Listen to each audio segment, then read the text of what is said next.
suis un combattant. Parce que le fait de vivre avec un handicap en Afrique, c'est l'enfer, quoi.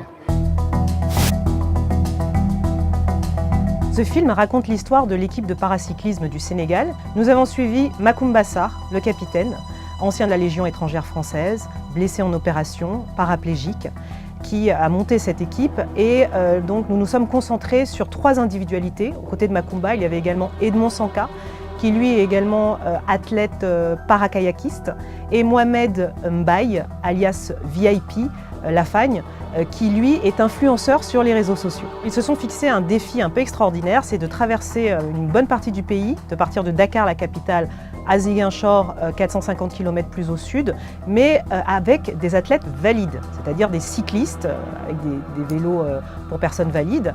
Donc eux, ils partent évidemment avec un handicap, et l'idée, c'est qu'à chaque étape, finalement, ils rendent leur handicap plus visible, ils discutent avec les gens. Il faut voir, les gens sont vraiment très étonnés de les voir passer avec leur machine. Et puis parallèlement, nous les avons aussi suivis dans leur vie quotidienne à Dakar, un peu en immersion dans leur monde, dans leur quotidien, avec leurs difficultés, les challenges que pose la vie avec un handicap au Sénégal. La société, les gens, ils te regardent d'un œil où tu dois aller mendier.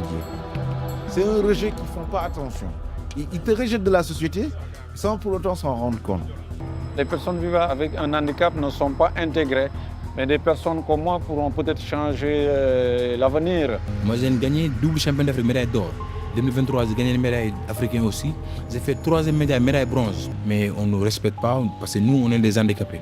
J'ai été très touchée par la séquence où il s'arrête dans une école, dans un refuge pour enfants en situation de handicap.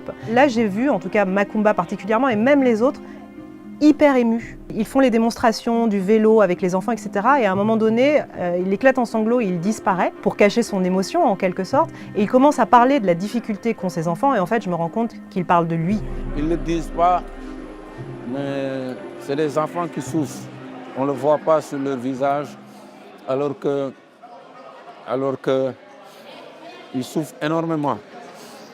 Je ne dirais pas j'ai peur pour eux, mais je m'inquiète. Je m'inquiète en quelque sorte.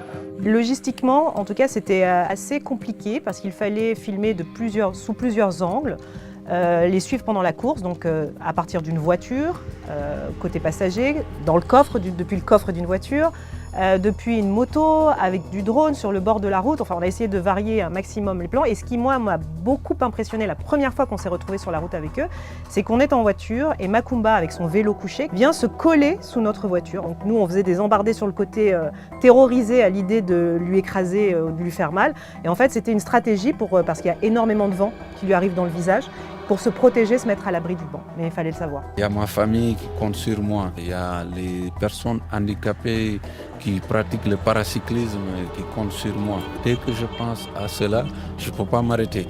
S'il y a la mort devant, il faut avancer. Eux, ils ont les yeux rivés vers les Jeux Olympiques de Los Angeles 2028. Pour l'instant, la conjoncture est très difficile pour eux parce qu'en 2025, la fédération n'a pas été en mesure de les financer pour qu'ils participent à des compétitions en dehors du Sénégal. Donc c'est une année blanche en quelque sorte pour eux, mais ils comptent vraiment participer à des compétitions en 2026 avec ce rêve en ligne de mire pour dans 3 ans. C'est vraiment leur rêve.